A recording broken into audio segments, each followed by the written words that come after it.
오늘은 지난 시간에 이어서 부도지 제3 강의를 시작하도록 하겠습니다. 지금 우리 강단 사학자들은 부도지와 한등고기 등 우리 옛 사서들을 전부 위서로 이렇게 취급하고 있습니다. 그러나 성서 신학을 연구하는 구약 신학 연구하는 학자들이나 신약 신학 연구하는 학자들은 바로 이러한 위서 논쟁이 한 세기 전에 기독교 신학계에 밀어 닥쳤습니다. 저는 이렇게 신학을 공부했던 사람으로서 우리 한국 강단 사학자들의 위서 논쟁에 대해서 그야말로 정말 한심하다고 할 수밖에 없습니다. 과감히 제가 이 한당고기나 부도지를 강의하는 배경도 바로 이런 신학적인 배경이라고 할 수가 있겠습니다. 포스트 모던 시대에 들레즈나 알랭 바디우 같은 이런 프랑스 포스트 모던 철학자들은 어떤 자료가 있으면 그 자료가 언제 어디서 누가 썼느냐 그걸 묻지 말라는 거예요. 그런 거 묻는 건 아무 소용이 없다는 거예요. 한마디로 말해서 그것은 어떤 텍스트 그 자체가 무엇을 말하고 있느냐 그것만 보면 된다는 거죠. 그러니까 누가 어디서 언제 글을 썼느냐 묻는 것은 이건 그야말로 낡은 모더니즘 즉 사고방식의 발상이라고 볼 수밖에 없습니다. 이것은 만약에 어떤 문헌의 문헌적인 연원, 저자, 글을 쓴 장소 이런 걸 마치 컴퓨터의 하드만 보고 이 소프트를 못 붙은 오류라고 볼 수가 있겠습니다. 만약에 우리가 이러한 포스트 모던 시각에서 부도지를 본다면은 그것을 누가 언제 어디서 썼느냐에 상관없이 이 텍스트 자체가 말하고 있는 그것은 정말 놀라울 정도라고 할 수가 있겠습니다. 그래서 오늘은 제3 강의에서 부도지에 나오는 한 5장부터 초반부에 나오는 중요한 용어 두 개가 있습니다. 그것은 오행의 난과 오미의 난이다 하는 것입니다. 그러니까 오행의 난과 오미의 난. 이게 오행의 난이 뭔가 하는 걸 뭐 오늘날 시각에서 쉽게 말씀을 드리면 여자의 비트코인과 이 블록체인에서 말하는 탈중심화, 탈중앙화라고 이렇게 말을 바꿔 생각할 수 있겠고요. 그 오미의 난이라고 하는 것은 뭐 오늘날 또 시각에서 말씀을 드릴 것 같으면 이 마약의 문제다 하는 그것입니다. 그러니까 이 두 가지 문제는 지금부터 과거까지 아직 태토에서부터 그 인류 문명사에 문제시되는 두 가지 문제라고 할 수가 있습니다. 이것이 이제 창세기에도 그렇게 기록이 되어 있고 뭐 그리스, 로마, 그다음에 중국 어느 문화에 들어가더라도 이 두 가지 중앙화의 문제, 거기에 대한 탈중앙화의 문제, 그다음에 이 마약의 문제, 이거는 우리 인류 문명사와 같이 한다고 볼 수가 있겠고, 바로 우리 부도지가 이 문제를 다루고 있다 하는 것입니다. 그래서 오늘은 오행의 난과 오미의 난이 무엇인가, 왜 그것을 갖다가 극복을 해야 되는가 하는 것에 대해서 말씀을 드리려 하고요. 그 내용은 굉장히 방대하다고 할 수가 있는데 최근에 제가 쓴 부도지 역법과 인류세 동년 출판사에서 나온 이 책 속에 제가 강의하려고 하는 자세한 내용이 적혀 있고 오늘 강의의 미진한 부분은 이 책을 보시면 좋겠습니다. 오미의 난이라 하는 것은 부도지 바로 이 5장에 실려 있는데 바로 여러분들 그 오미라고 하는 것은 신맛, 딴맛, 짠맛, 매운맛, 고소한 맛 같은 입속에 다 있고 그다음에 그것은 이제 또 오행하고 연관이 시켜서 목화토금수하고도 연관이 되는 그러한 5가지 맛이다 하는 것입니다. 그러니까 이제 오미의 난이라고 하는 것은 인간의 혓바닥에 그 맛에서 생기는데 바로 문제가 생기고 그것이 뭐냐면 우리 인류 문명 사회를 혼란스럽게 만들었다 하는 그것입니다. 마오성의 최초의 인간이 먹을 수 있던 음식은 젖입니다. 저도 요새 이거 유튜브에서 이 동물의 세계를 재밌게 보고 있는데 참 그 가슴 아픈 일이 많습니다. 왜 이렇게 강자가 약자를 잡아먹도록 우주가 창조됐는가? 나 이거 하나로서 과연 그 자애로운 하나님이 계신다면 우리가 살기 위해서 꼭 강자가 약자를 잡아먹어야 되고 약자는 강자의 먹잇감이 되어져야 하는가 하는 것입니다. 특히 그 서구권에서 만들어진 유튜브일수록 이렇게 이 강자가 약자를 잡아먹는 그런 장면들을 많이 촬영을 해서 유튜브에 올리고 있지 않습니까? 난 이런 걸 볼 때마다 결국 인간이 사는 세계 질서도 강자가 약자를 잡아먹는, 약자가 강자의 먹잇감이 되는, 결국 동물의 세계나 우리 인간의 세계나 마찬가지라 아닌가 하는 것입니다. 그 결국 뭐냐면은 이 인간의 이 먹는다 하는 것은 우리의 그 맛과 관계되지 않아요. 그래서 부도지에는 마고 할머니가 태초에 인간은 땅에서 나는 젖만 먹고 살아라. 그걸 지유라고 했습니다. 땅에서 나는 우유 젖이라 해서 젖만 먹고 살아라. 뭐 그럴 것 같으면 우리가 사실은 그 불교에서는 뭐 육식을 금하고 채식은 허락하지만 그 봄철에 파릇파릇 올라오는 그 풀도 뜯어먹는 것도 그것도 생명을 해치는 것이 되지 않아요? 예. 그러니까 이 채식주의도 그것도 결국은 뭐냐면은 이 생명이 생명을 해치는 거나 마찬가지인데 인간이 그렇게 생각할 것 같다면 다른 생명체를 해치지 않고서 생명을 유지할 수 있는 음식은 뭔가? 곰곰이 이 문제를 생각하면 결국은 어린아이가 어머니 몸에서 나오는 그것은 결국은 인간이 서로 생존을 위해서 각축을 하지 않아도 적자 생존의 법칙이 적용되지 않아도 살 수 있는 그 먹잇감이 젖이 아닌가. 그래서 우리 부도지는 정말 너무나도 아름답고 현명하게도 그걸 지유라고 했습니다. 땅에서 나는 젖만 먹고 살아라 이렇게 했는데 그러다가 어느 날 갑자기 땅에 보니까 나무에 열매가 주렁주렁 달려 있는데 여기 우리 부도시에는 그걸 포도라고 했습니다. 그러니까 그게 먹음직하고 보암직하고 그래서 포도를 따먹기 시작했다. 아, 지금 우리가 이게 막 동물을 잡아서 각을 떠서 먹이를 하는 마당에 포도를 따먹은 이것이 바로 큰 재난을 초래했다 하는 것입니다. 시간이 없기 때문에 오미의 맛보니 비로소 소해난간에 달린 포도 열매가 열렸다. 그래서 이 포도 열매를 따먹고 나니까 막 인간이 기인이 막 솟아나는 것 같고 막 어지럽고 뭐 이런 현상이 생겼다. 이런 기록이 있습니다. 그러니까 그러면서 젖을 먹을 때는 없던 이빨이 숭숭숭숭 흉악스럽게 나기 시작을 하고 얼굴 모양도 그 온화하던 얼굴의 표정이 맹수같이 변해버렸다. 이게 바로 이제 오미의 날이라고 하는 그것입니다. 그러니까 지금 우리가 이제는 야생 동물보다는 인간이 집에서 기르는 가축, 대량 축산업으로 하는 이것이 이런 그 축산업으로 기르는 동물이 숫자가 더 많아졌다고 하지 않습니까? 그 유발 하라리의 호모 사피엔스를 볼 것 같으면 바로 거기에 이 축산업이라는 것이 얼마나 지금 위험한가. 닭을 갖다가 그냥 닭장 같은데 그냥 넣어놓고는 먹이를 주고 그냥 알만 까도록 만들고 특히 돼지같이 그렇게 몸치가 큰 것도 조그만 상자 같은 데 넣어놓고는 계속 먹여서 결국은 죽여서 먹잇감으로 삼는 정말 이건 큰 인간이 앞으로 재앙을 벌을 받을 큰 행위 가운데 하나가 바로 이 야생 동물들을 길러서 먹잇감을 삼는 이런 산업이라고 볼 수가 있겠습니다. 이 얼마나 지금 호모사피엔스들이 동물을 이렇게 학대하고 있는가는 그 하라리의 호모사피엔스 그 책을 보시면은 바로 이제 이 오미의 난의 심각성을 더 절실하게 느낄 수가 있을 것입니다. 그러니까 지금 여기에 첫 구절에 볼 것 같으면은 포도를 따먹고 인간들이 그 맛에 황홀해서 이런 시를 짓습니다.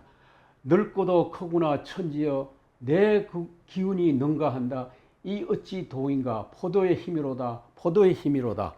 포도 열매를 먹고 그 젖만 먹다가 포도를 먹고는 얼마나 기운이 넘치고 신이 나는지 이런 시를 지었다 하는 것입니다. 물론 이것은 부도지 시각에서 볼 때 이게 인간의 화를 자초하는 거라 이렇게 보는 것이죠. 이것이 바로 이제 부도지에서 얘기하고 있는 오미의 난이고요.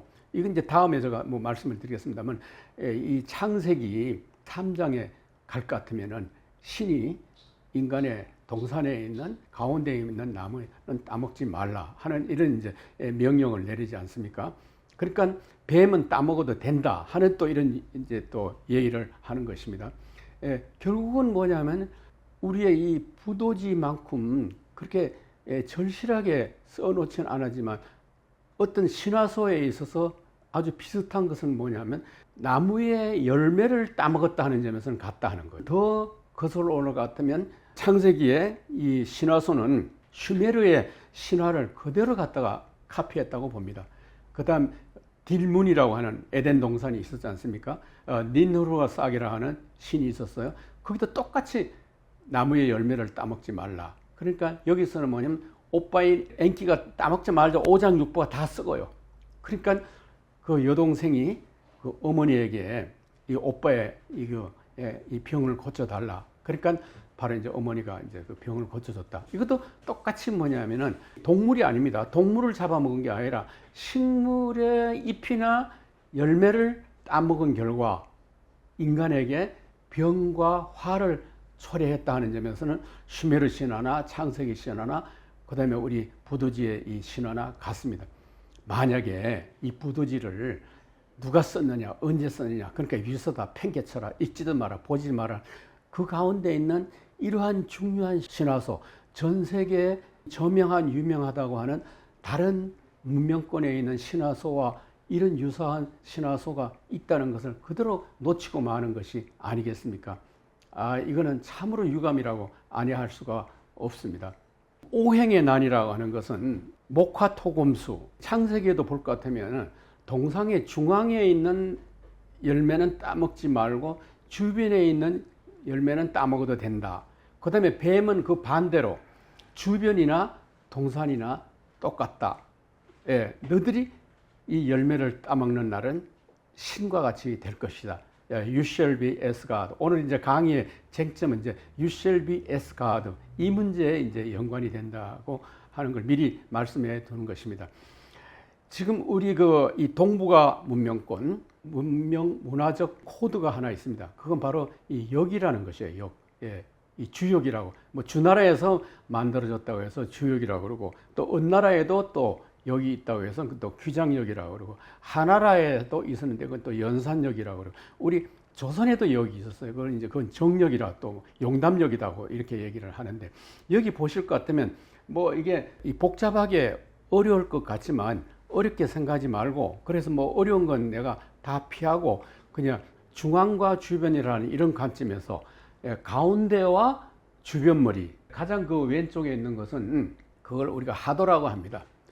뭐 신화 전설적으로는 복희 황제가 만들었다고 하는 이런 이 전설이 있습니다. 그러니까 그런 걸 다 무시하고 중요한 건 사실은 이거는 복희 황제 때나 뭐 또 주문왕 때 만들어진 게 아니고 11, 12세기에 소광절이 작도했다고 합니다. 그러니까 이 그림에 대한 권위를 부여하기 위하여서 그걸 이제 복희 황제다, 주문왕이다 했는데 뭐 그런 건 다 무시해도 좋습니다. 그러니까 중요한 건 뭐냐면은 가운데 뭐가 있는 걸 보세요. 하얀 점 5개가 있어요. 뭐 딴 건 보지 마세요. 그러니까 중앙과 주변을 볼 때 가운데 이 5개 백점이 들어있다. 바로 이게 이제 오행이라는 것과 일치하는 것입니다. 가운데 그 나머지 볼 것 같으면 뭐 1, 3, 뭐 4, 6, 7, 8, 9 같은 이런 수들은 전부 다 주변에 배열이 되어 있고 가운데 딱 5를 갖다가 이제 넣어놨다 하는 것입니다. 이걸 이제 오행에서는 2와 7은 화다, 1과 6은 수다, 3과 8은 목이다, 4와 9는 금이다. 그 다음에 5와 10은 토다. 이렇게 이제 오행을 거기다 또 이렇게 결부시켰는데 뭐 이렇게까지는 전문적으로 생각할 필요가 없고요. 오늘 이 그림을 완전히 시각적으로 딱 직관적으로 봤을 때 5를 가운데 두고 주변에다가 다른 수를 배열했다 하는 이것이 바로 하도입니다. 복희. 그 다음에 또 뭐 전설적으로 한 복희 다음에 한 2000년 지난 다음에 주나라 문왕이 또 만들었다고 하는 이 낙서, 여기도 볼 것 같으면 뭐 어떻게 됐더니 가운데 오는 똑같이 있어요. 가운데 오를 두었다고 하는 점에서는 똑같다는 거예요.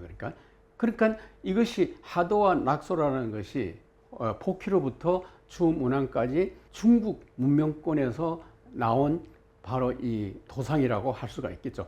그리고 딱 한 가지 공통되는 것은 가운데 오가 들어가 있다 하는 거예요. 바로 이 부도지는요, 정말 이 동북아 문명권의 핵 가운데 핵이고, 이 두 그림이 정치, 문화, 경제, 문학 어디에나 이 두 그림이 적용 안 되는 데가 없습니다. 특히 요새 그 명리학 같은 건 다 모두가 이 두 그림에 그 근거를 두고 있다고 할 수가 있겠죠. 그러니까 바로 이제 이 부도지가 감히 두 도상에 나타나 있는 오, 이게 오행의 난이에요. 가운데에다가 저 오라고 하는 것을 두는 것이 이게 난이다 하는 거예요. 그러니까 여기서 모든 불행과 화가 다 조처된다. 이거예요. 그러니까 골자는. 그러니까 그 오를 중심화 둠으로써, 그러니까 이제 오가 그게 황제다. 그러니까 여기서 뭡니까? 봉건, 전제, 독재가 생겨나지 않아요. 그러니까 오를 만약에 어떤 인간이 자기가 그 오황이다. 그러면 황제다. 그러면 그것은 오라는 수는 자기다. 이렇게 될 것 같으면 어떻게 됩니까? 그러면 결국은 왕권 중심의 침전이 이러다 보니까 이제 자기가 신으로부터 이 권력을 받았다는 왕권 신수들까지 나오게 된다 하는 이 말이에요. 이 중심화가 될 것 같으면 오를 어떤 것과 동일시해 버리면 그것 주변으로 세상 만사가 다 돌아가도록 되어 있는 거죠. 그러면은 구약 성서 창세기에서 왜 동산의 가운데 있는 열매는 따먹지 말라 하는 건가요? 이게 바로 그러니까 야훼 신의 명령, 이것은 알아야 될 것은 이 문헌이 쓰여질 때가 7세기부터 4세기 사이에 쓰여졌는데, 그보다도 한 400~500년 전에 다윈 왕이 통일왕국을 만들잖아요. 12개의 지파들을 전부 통일해서 다윗에 와가지고 통일왕국이 만들어집니다. 그러다가 이제 다시 다윗과 솔로몬 다음에 남북왕국으로 또 분열이 되기는 합니다만은, 그러니까 이런 권력이 어떤 그 다윗이라는 인물로 중앙 집중화가 되니까 신도 여기에 따라서 이제 이 유일신관이 나오게 되고, 오직 하나의 신이 중심의 자리를 잡게 되는 거죠. 그러니까 유일신관과 바로 이 봉건, 독재, 전제 왕국이 성립하는 건 그건 일치하는 거예요. 그러니까 그게 바로 이 동북아 문명권에서는 이 다윈왕과 같은 그와 같은 어떤 통일 제국을 만드는 그 인물이 누굽니까, 여러분? 그게 바로 요임금이에요.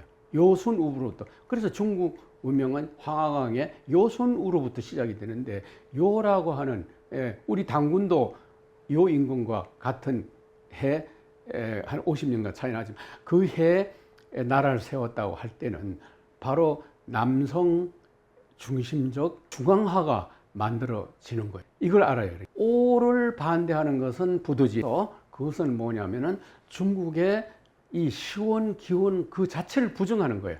요 임금의 정치와 요 임금이라는 인물과 요 임금의 문화를 근본적으로 부정하고 있는 것이 부도지라는 거예요. 여러분이 아시다시피 왜 이 부도지가 이렇게 검소가 되냐면, 이게 바로 이 성리학을 하는 유학자들의 용납이 되겠습니까? 최근에 어떤 분이 뭐 성균관 대학에서 어떤 논문을 쓰는데 거기에 이제 환단고기를 얘기했답니다. 그랬더니 그냥 그 교수들이 그냥 벌떼같이 달려들어서 그 환단고기의 기록을 빼라고 했다고 하는 것입니다. 그러니까 환단고기 부도지는요, 꼭 일제 식민사학자들만 비난한 게 아니에요.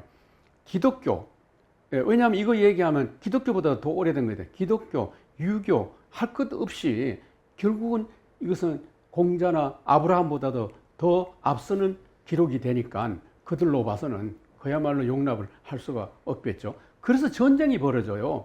전쟁이 벌어져 우임금 아들 개 때에 바로 이 고조선과 두 차례 큰 전쟁이 벌어집니다. 그 딴 게 아니고 너들이 자꾸 오행을 쓰지 말라, 오행을 가운데 두지 말라 하는데 왜 오행을 자꾸 가운데 두고 뭘 판단하고 생각하느냐. 요순 그쪽 계열에서는 반드시 오가 중앙화가 돼야 된다 하는, 지금 같은 뭐 석유나 뭐 쌀이나 밀 같은 거 가지고 그걸 뺏기 위해서 싸웠지만 그때만 하더라도 굉장히 추상적이고 고상했어요. 그러니까 이 가운데에다 오를 두느냐 안 두느냐 이 사고방식.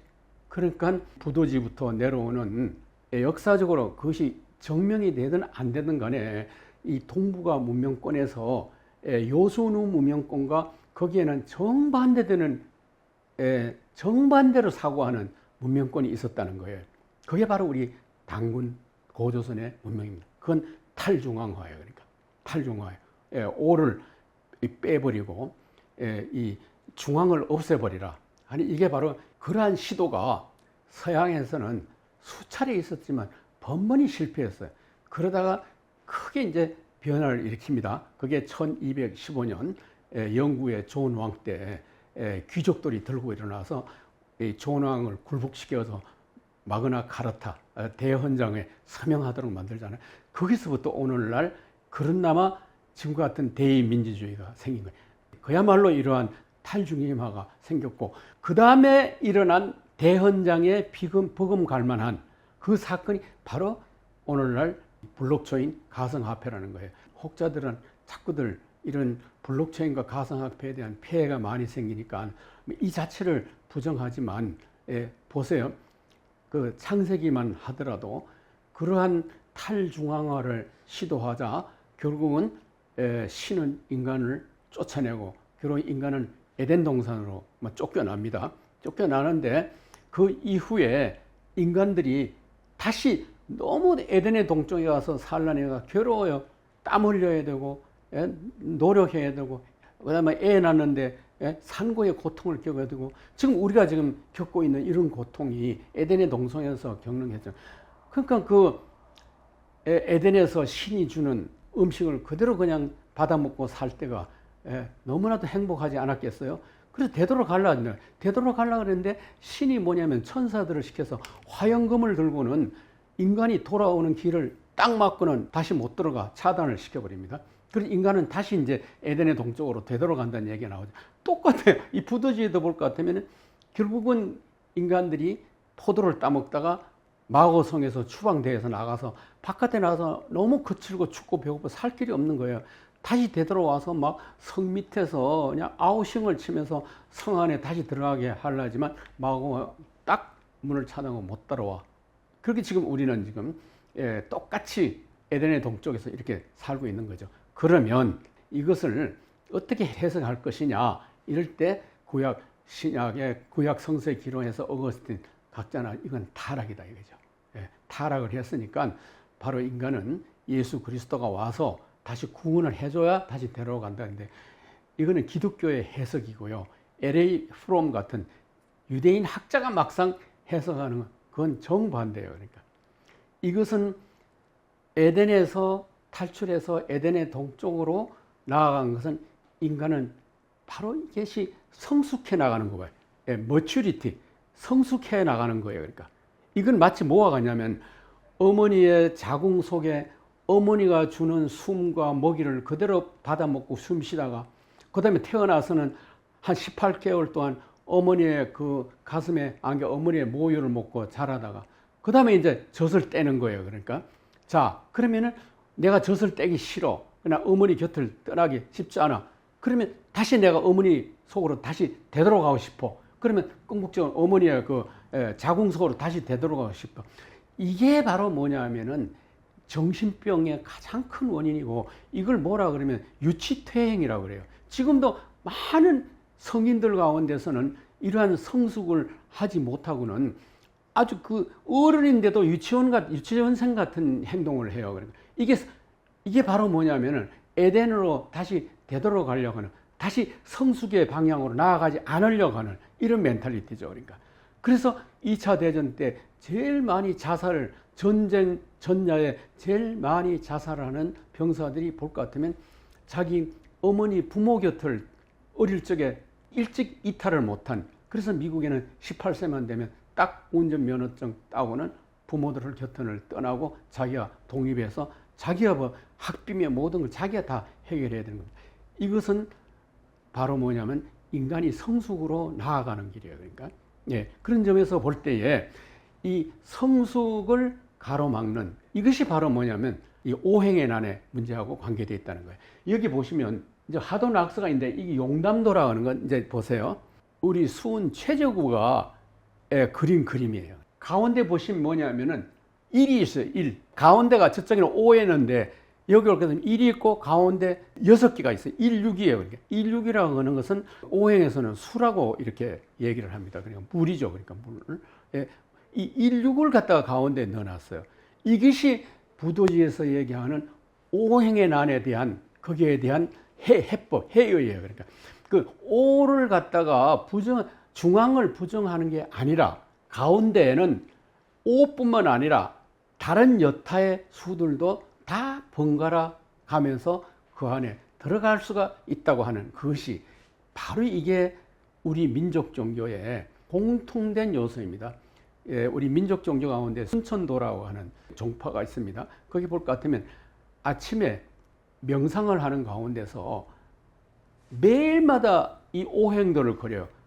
가운데다가 뭘 넣을 것이냐 하는 거예요. 그러니까 가운데다 뭘, 그러니까 오뿐만 아니라 여타 아무 다른 수들도 번갈아 가면서 시간마다 장소에마다 그 명상 속에서 찾는 거예요. 이것이 탈중앙화예요. 부도지에서 얘기하고 있는 오행의 난의 진짜 의미예요. 가운데를 수천 년 동안 요 임금이 오로서 고착시키려고 한 것에 대해서 오뿐만 아니라 다른 수들도 그 안에 들어갈 수 있다는 것이고, 그 대표적인 예가 용담 최저우가 그렸다고 하는 용담도예요. 그러니까 용담도에 볼 것 같으면